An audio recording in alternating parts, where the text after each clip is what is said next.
Now you're playing with power. It's episode 11 of PrinnyCast for November 17th, 2012. We're just about a week away from Thanksgiving. We may not be back for next week's show because of the Thanksgiving holiday, but we'll see. Today we're down a man. Grover's really sick this morning, but I'm hoping to get him back in here for maybe a special episode or something so he can at least talk about his game of the week, because I know he's really excited about that. First, I'm Chris, and this is Mike. Hello. It's just going to be you and me. He's here in spirit. Yes, he is. And I hope he gets feeling better very, very soon. It kind of came out of nowhere. He was feeling pretty good last night, and it's been a busy week. It's all those berries he was foraging. So, special thanks to longplays.org for all their help and getting us some extra footage for all the games that we talk about sometimes, and it just saves a lot of time for us to get these videos out as soon as we possibly can.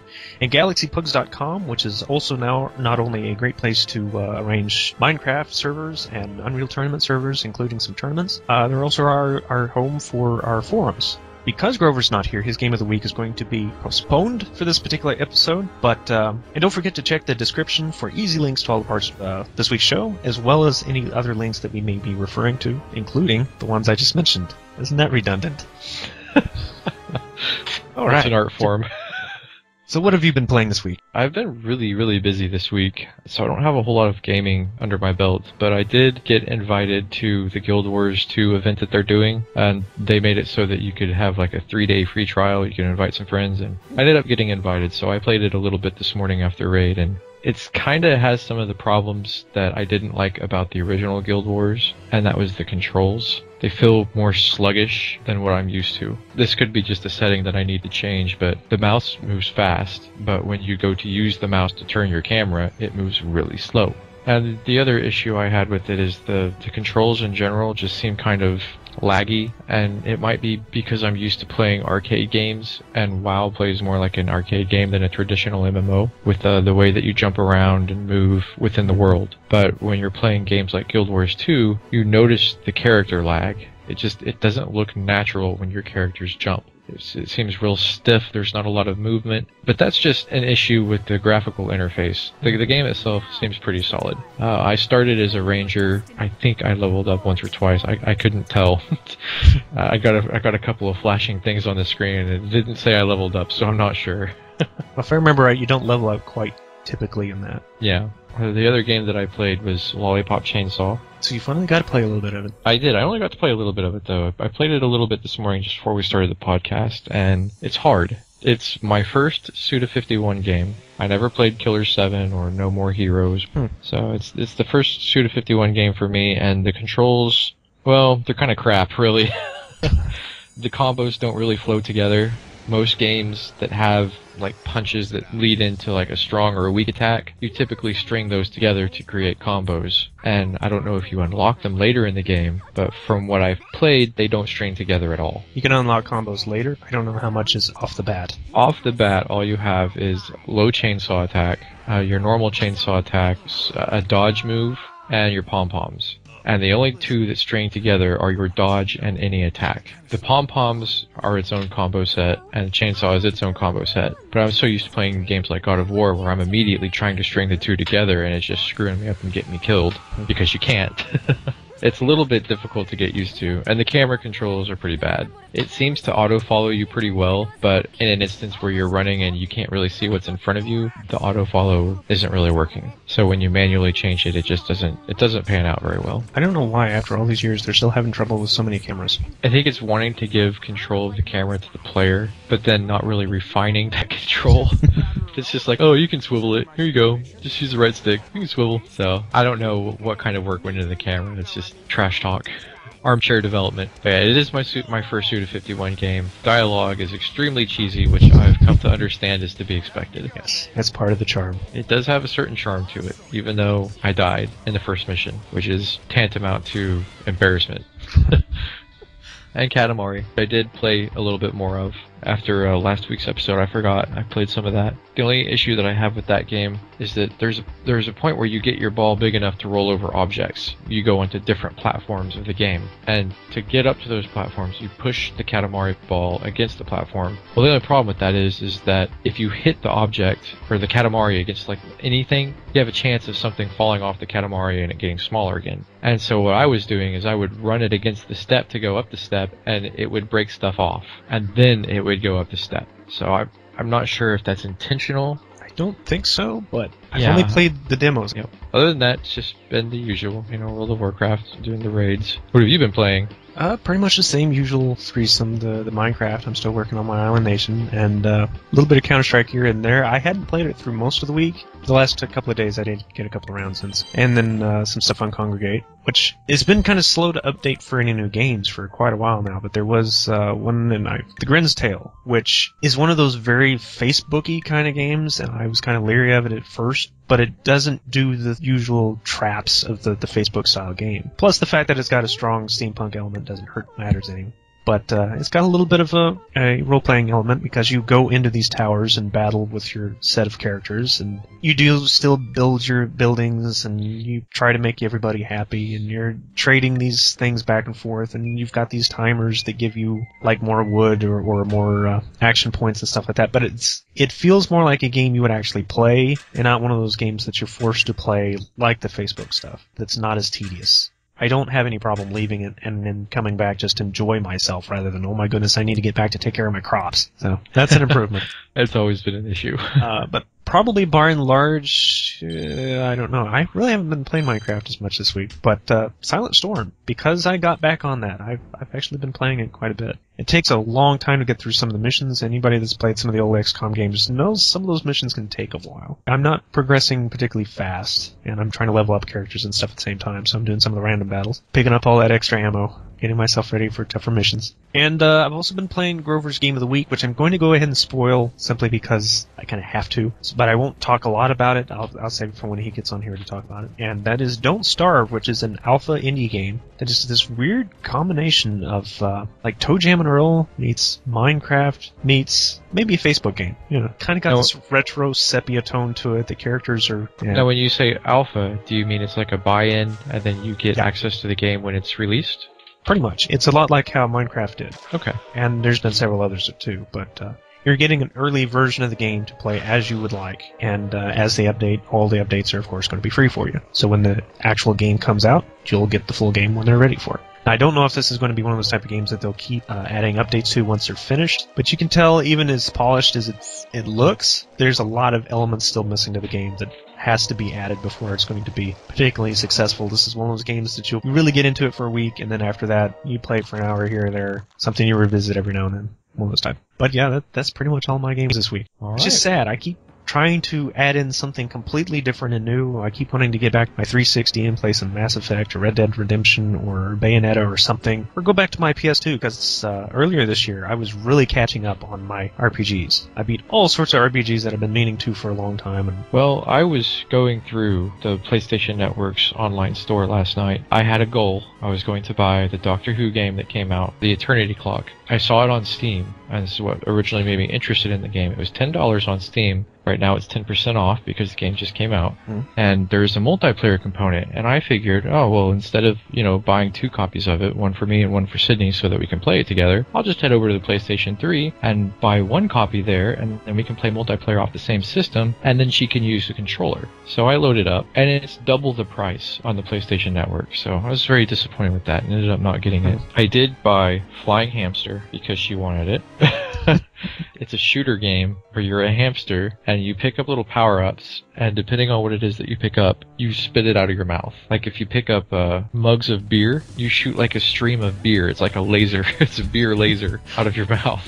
Some elements of Twinbee going on there. Or Kirby. Yeah. Kirby and Twinbee married and have a hamster, baby. And if you eat apples, then it's like your tri-shot. You shoot apples in 3 directions. So it's a really weird game, but it looked pretty crazy fun. I haven't tried it. I watched her play it a little. I got the Skullgirls demo because it had been a game that I had heard about off and on, and I tried it. I didn't know what I was doing. I got my butt kicked pretty handily. I only made it past the first fight because it's 2-on-2, and they give you 2 characters to pick, and you fight against 2 characters. But the next one is a 2 versus 3, and you can only pick from 2 different characters, and I think there's only like 8 or 9 in the whole game. It had a really strong launch, and a lot of people were expecting it to do really well, but people got tired of it really, really quickly because I think there was just certain fighting game technology that was working all of the time, and nobody could really do anything against it. And I think probably because there's so few characters, there's only so many different types of setups there are. Now, in the demo, it probably is just the 2v2, but the actual game is built more like Capcom vs. SNK, where you can adjust the strength of a particular character. So you can have 1 really super strong one, 2 decently strong ones, or 3 moderately strong ones.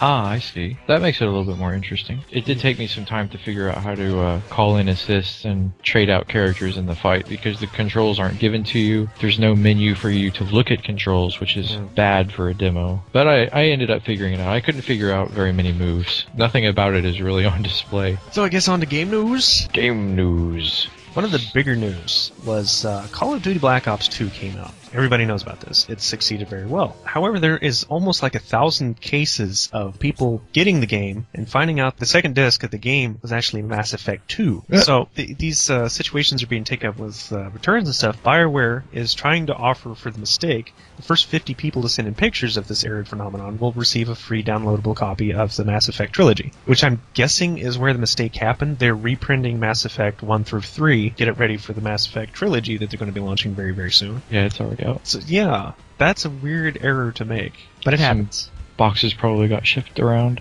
But it was definitely a limited number. I mean, out of the millions that they're selling, there's just been a few reported cases overall. I mean, a lot, but a lot. And also, the Angry Video Game Nerd released his long-awaited movie trailer for the Angry Video Game Nerd movie. I must say I'm not impressed, but I wasn't really expecting anything fantastic, I guess. It is more of a skit show. This reminds me a lot of what happens when they try to make entire movies out of Saturday Night Live skits, and it's basically him trying to discover the truth about the E.T. games that were buried in New Mexico and the Roswell conspiracy involved. My brain is farting. What about the Command & Conquer anthology? I've actually not heard about this. I hadn't heard about it either, but I was in Walmart the other day, and I saw it. It's 17 Command & Conquer games for $50.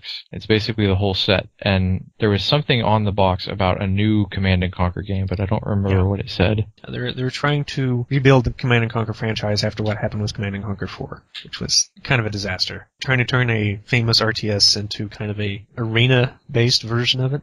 I could see how that wouldn't work very well. But Cliff Bleszinski's in the news again, and this is also kind of a meh story. But despite claiming that he was wanting a self-induced vacation after he left Epic Games last month, he's continuously been tweeting and been spotted visiting various offices and talking to various people, like David Jaffe from the creator of God of War and Twisted Metal, or offices like EA, Activision, Tim Schafer's Double Fine, and my personal favorite is Zynga. See, Zynga's got to make an appearance every week on this show. But, because I would giggle madly if him and Zynga teamed up. It almost seems like a match begged to be made. You've got one of the industry's biggest egos matched with one of the industry's most infamous messes. But now he's been spotted on his Twitter that Ubisoft actually sent him a cell phone with a number already in it. Now, there may have been news of what actually happened with this, but at the time I got the news story, he was left as a mystery. But we're going to assume that Ubisoft is also offering him a position. And you were going to say something, so I'm going to wait, because I'm curious. I don't remember. Oh. I think I was just giggling about the gaming industry's biggest ego remark. It's pretty spot on. Now, if there's an ego that deserves to be one, and what's funny is everything I've ever seen about him, he doesn't have one. Is Valve's boss Gabe Newell is finally going to be inducted into the Academy of Interactive Arts and Sciences Hall of Fame as the 17th member. I might question why some other names made it before him, but he's still in very good company among names like Shigeru Miyamoto. Yes, I said it right this week. Will Wright and Sid Meier. Meanwhile, Valve itself is making a brand new Source engine, as well as confirming the leaked images of some controllers they were developing. Newell, and I quote, said, "We have 3 controllers. We're starting to do user testing on now, and I said that really brokenly. The reason we're doing controllers is we didn't think there was enough interest in innovation going on. There are a bunch of reasons why we think that this is happening. Even though we've never thought of ourselves as that, now we're trying to tackle the problems of designing controllers and games at the same time. And we're also trying to figure out how the Steam experience can extend into living rooms. The whole point is saying the things that we all value about PC gaming, consoles should not necessarily be the only answer for that. So how do we make the living room friendly PC? End quote. So yeah, there's some interesting stuff going on over there in Valve, and still no sign of any franchise number 3. They can't count to 3. No. PlayStation All-Stars, which is coming out very, very soon, this week, matter of fact, is confirming DLC characters in the very near future. So Kat from Gravity Rush and Emmett Graves from Starhawk will be joining the cast soon, and at the also-perfect price point of free. So the idea of Spyro and Crash Bandicoot Barons is yet possible still. There's a suspicious space on the game's character select that would allow for up to 16 more characters if they took advantage of all of them. And I know, I keep reporting on PlayStation All-Stars. I guess I'm just really hoping that it'll succeed because A, it's a fighting game, B, I think there should be more Smash Brothers knockoffs. Now, they may not be as good as Smash Brothers. I don't expect them to be as good. But if they're fun, they're enjoyable, and they bring together a cast of characters that we'd love to see knock each other around, then I'm all game for it. But that's just me. I'm strange. Well, I'm a big Smash Brothers fan, so... But moving on... Just a month after we reported OnLive was bought out by Lauder, it was announced that LG's G2 smart TVs will have the system built into the TV. Now, OnLive is that cloud gaming platform that allows you to basically rent games by streaming them from a powerful server-based PC to allow anyone with a strong internet connection to play high-end PC titles in max settings on considerably lower-end computers, and now obviously straight off their big-screen TVs. So, OnLive lives! Also, EA's Origin has been having so many problems lately. Accounts are getting stolen. People are getting emails that their account information has been updated, that the players didn't authorize, and then they couldn't get back on their account. I've heard this happen on Facebook constantly. And I quote from a statement given to GameSpot that for any customer who cannot access the Origin account for any reason, we ask them to please contact Origin Help or EA's Customer Experience Group at help.ea.com. The robust security measures in place to protect Origin users' accounts are constantly being expanded and upgraded. We also strongly recommend customers take the protective steps of using strong passwords and changing passwords often. Now, this comes just a month after their promotion of giving people $20 to use on Origin if they completed a survey. Great idea. But problems abounded when many observant gamers noticed that it was a single static code and that it could be used more than once. And of course, this instantly meant Reddit and Facebook, and it was getting shared everywhere. So gamers were going nuts, basically buying free games, and it was the entire weekend before EA discovered what was going on and shut down the promotion. But they were unable to take further action because they couldn't separate the legal issues of the code from those who abused it, letting everyone that basically ripped them off for hundreds of thousands of dollars pillaging these games due to a very big error on EA's part to be kept. Ooh, I don't understand how they did not see that coming. And final news, Harmony of the Hunter 100% Run from Shine Sparkers has been released today. That's 39 tracks with over 30 contributors, including myself, for over 3 hours of brand new Metroid remixes, and I heard a lot of it on the live show on Nintendo Radio. Thumbs up there, guys. You guys did some awesome work. As I once stated before, I feel like a very little fish in a pond full of really awesome fish. And that's our game news for November 17th. However, our game releases, I'm not going to name absolutely everything anymore. I don't think anybody's really getting into that. But I will mention some of the big hits. Obviously, the Wii U with its entire launch cycle is going to be coming out this weekend. Say it like a normal person, this weekend. Along with the much-awaited Scribblenauts Unlimited, which also comes out for Vita and I believe Steam very soon. And Tuesday is pretty big in itself. We've got Hitman Absolution that comes out for most of the major consoles. We've got Persona 4 Golden for the Vita. PlayStation All-Stars comes out for the PlayStation 3 and the Vita. Assassin's Creed 3 comes out for the Vita and the PC after it's already been launched from the major consoles. The console versions of Walking Dead, which I believe is the complete package now. And of course, Mike's Adventure Time, Hey Ice King, Why Do Steal Our Garbage for the Nintendo DS. I'm so excited. And now that you've had that week of being busy, maybe you'll have a week of having a little bit of time in between all your Thanksgiving dinners. Well, I'm gonna make time. I will make time for some Adventure Time. So we were actually going to try to hold the show off because Grover's missing, but we did everything sort of last minute as it was, so being able to get back with our notes and getting a decent show for everybody, that would have been a bit of a stretch at the last minute. So we're going to go ahead and go on with this one, but don't think it's going to be the only time that we visit this topic. And I think I can say that for pretty much any of our shows. We're going to be at least recording like 40 episodes a year, if not more. But this week, because of the launch of the Wii U, we thought we'd do a special look back at the famous, the legendary, classic Nintendo Entertainment System. Nintendo began back in 1889, where it made handcrafted Hanafuda cards. And then in the 1950s, Hiroshi Yamauchi wanted to expand his business even further, brokering deals to put Disney characters on his cards. And some years later, he started tinkering in various other businesses until breaking into the toy industry by using their far-reaching marketing connections through their famous Hanafuda games to sell other toys, to the point they started making them themselves in-house, including the world-famous Extending Ultra Hand, which was designed via young Gunpei Yokoi back in his spare time, as a maintenance engineer of all things. So fast-forwarding another decade, they were deep into the toy business, including making light gun games, and the designs of Yokoi's handheld Game & Watch games. Nintendo had also moved into the arcade business, and after sales were less than stellar for their overstocked arcade shooters at the time, Yamauchi turned to his staff back in Tokyo for ideas. Enter Shigeru Miyamoto. He and Yokoi went on to convert the unsold arcade kits for a new game, and the powers that be wanted it to be a big blockbuster game with recognizable characters, and Popeye's recognizability matched with the upcoming major motion picture outing starring Robin Williams seemed to be the perfect match, but talks kind of fell through. Still, Miyamoto took the work he had done, and the simple concepts between the three major characters, and Donkey Kong was born. Nintendo roared into the gaming market with a huge new market share, and the natural course was to bring this new gaming phenomenon Nintendo was becoming home to the gamers in Japan. Thus, the Nintendo Family Computer, or the Famicom, was released in Japan in 1983 to impressive results. But as Nintendo was working to expand the market into other countries, like America, who had made Donkey Kong such a monumental hit for the company, the game market was crashing due to the very Atari ET game we mentioned a few episodes back. So investors and stores alike saw it as a latecomer to a dying, if not dead, market. However, this did not stop Nintendo, obviously, from pursuing the venues that they could, marketing the game system as a toy, thanks to the ROB unit that was shipped with the Nintendo Entertainment System, as well as the Light Zapper developed out of the other light gun titles of years gone by, plus the revolutionary controller developed largely out of the concepts from the Game & Watch, because everybody was using joysticks and they were using face buttons. And all of this for a low cost for what the bundle consisted of, in an industry where $250 for a new console was the norm, and it continues to be so even in today. In 1980, Sony. Well, that is a powerful system, you have to admit. They're still probably taking a loss even to this day on the thing. Hey, at least it's not a Neo Geo.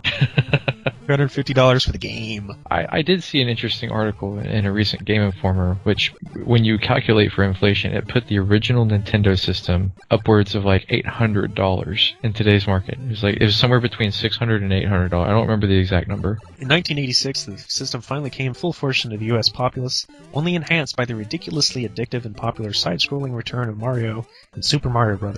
And thus, the legend of Nintendo was here to stay as Yokoi and Miyamoto, among other Nintendo staff, cranked out some of the most beloved franchises in gaming history. Third-party developers, even stifled with drama and costs through Nintendo's handling of licensings, likewise ported or created some of their biggest franchises off the Nintendo. And there we go. There's our history. It's our historic background for the NES. So when did you first get your NES? I don't remember the date, because I was really little. So it was one of those things where I didn't pay attention to time back then. But I do remember that my grandparents had one, and my dad had a game called Iron Tank that I would sometimes try to watch him play, though they would try not to let me, because back then that was considered a violent game. And they would say make sure that there was nothing in it that, would, I guess, affect me. I don't know. But anyway, Iron Tank has been one of my favorite NES games. I didn't mention it when we did our top games, because it's not one that lasted, I guess you would say. When you think of SNK games, it's probably one of the last on the list anybody will talk about. Yeah. Even Atari Warriors will show up before Iron Tank will. Yeah, I used to have that one too, but my copy got lost. But Iron Tank was one of the first games that I played. Super Mario Brothers. See, and this was, my grandparents were playing this. But yeah, they would all sit down in the living room, because they only had one between all of them, and play Super Mario Brothers. So I don't know when exactly I first played it, but it was a Mario game and Iron Tank, and I don't remember which Mario game. I mean, for all I know, 2 was already out by the time I played, but I think I played the original. It's very likely because it would have come with the system. Yeah. In most cases. Which brings us to my first experience. Now, technically, I had played Super Mario Brothers in the arcade, and it was an official arcade machine. It wasn't like the NES Play Choice 10 things that they had going around in arcades. Christmas of '86, it was probably the first big Christmas that we'd actually splurged on in quite a while. And the NES was pretty much brand new. It was their first Christmas season, if I'm not mistaken. So the $200 deluxe set is the one that came with Duck Hunt and the Zapper, and then Gyromod and Rob. And I bought Super Mario Brothers separately because it didn't come with that version of it. And simply because it was something we all wanted to toy with, we opened it way early. We basically sat down, played it for several days before we finally convinced ourselves, okay, we have to have this to be opened. So we wrapped it up and put it under the tree for about another month. It was like late November, probably about this time of year. Was this one of those things where your parents were actually okay with the system being opened? Oh yeah, they wanted to play games too. That is something interesting about the original Nintendo. When it came out, gaming was so new, home gaming, that the parents were just as into it as the kids. These days, you don't really see that. You never hear of parents playing Xbox or PlayStation. We kind of do, but it's a different generation. It's more of my generation who grew up on the NES, and then they've moved on to like their favorite sports franchise or Call of Duty or something like that. There's a lot of people in the whole 25 to 35 range with kids that will play video games. The difference is they don't really play the video games with their kids so much. I'm sure they do. I shouldn't be making observations I know nothing about, but aside from the Wii that really seemed to bring a lot of people together, it was more like the kids played it on their own with their games, the adults played it on their own with their games. It was never like everybody in the same room having those family get-together moments. Well, maybe it's just that we have gaming families. That's very possible. My mom, not so much. My dad still plays computer games. He doesn't have a home console at all. But he does still play computer games. He likes adventure games and plays a lot of Mahjong and stuff like that. But every time I'm in a video game store, or any store that sells video games, not the grandparents, but the parents that are just maybe 10 years older than us, they don't know anything about video games. They're always stopping and asking people, "Do you know anything about this game?" So that's where my original statement came from, I guess. I don't think a lot of parents actually keep up on the game news. What they probably know about is strictly from commercials. But whether they play it or not, that might be a different story. See, I'm of the mind that a lot don't. These are games that are pretty big releases, like Mario. I mean, every parent should know about Mario. Oh yeah. But there's still some that don't, didn't have parents that played games, or maybe they thought their kids shouldn't play games, because there was an awful lot of that going around too. Mm-hmm. Still, it'll rot your brain. Yeah, I think there's just as many gamers now as there are that don't. In fact, I would wager that there are more gamers. Yeah, like we've said a couple of times, the Wii really opened the door for a lot of people that normally wouldn't have played games. I mean, when they were using them as exercise machines, basically in retirement homes and therapy centers and stuff like that, it's a very functional way for people to get active and be entertained while they do it. And yeah, World of Warcraft, that was a big changer. It brought a style of gaming that was more social. That I don't really believe in this idea that there's so much different in the minds of men and women that they can't enjoy the same things. I do not buy into that. I know too many guys who like girly things, too many girls who like guy things. It's just a matter of how they're raised and situated. But that's a whole other subject. But I think the social ends of games that put so much into working together with other players does draw a lot of female gamers. Yes. And that's a large part of what built up World of Warcraft, despite the fact that there is a lot of sexism on online gaming that I would love to see done away with. Girls don't play games. Yeah. And when they finally find somebody that does, they'll either go ridiculous in one direction or the other. Either get back into the kitchen and make me a sandwich, or show me your boobs or be my wife, sort of thing. It's something I'm glad people are taking to heart, to actually start giving repercussions against this sort of thing. A lot of times those are jokes. And there's some gamers that can take that sort of thing, but yeah, they're not necessarily funny jokes, but people don't mean it seriously. It's just one of those, the stereotype is kind of fun to play, so let's go ahead and play it, even though it's not necessarily appropriate. I know a lot of girls that get right into it and don't jab right back. So I know it shouldn't be something that we've got to protect them because they're getting offended because they're weaker people. I think that's where it kind of goes too far in the other direction. But at the same time, the real gamer girl won't want that. No. She will want to be treated like one of the guys. It's the ones that get on the games and try to get the attention from the nerds and the geeks and the people that they think don't have social interaction with other females in their real life. So they try to use the fact that they're a female to their advantage to get things. Oh yeah. That's the kind of gamer, that's the kind of girl on video games that irritates the piss out of me. I can't stand that. I shouldn't say this, but I am an officer in the guild that we're in, and when we've ever had a female that acts that way, I'm 10 times less likely to pay them any attention or acknowledge their existence than if they just act like a normal person, because I know the mentality and it irritates me. But that's just me. I'm sure there are just as many guys that are like, oh, I need to pay attention to this person. Completely off topic. You know, there's this strange theme that's going on here is social aspects in gaming, like families and gender roles and such like that. That's kind of an interesting take that we've got on here.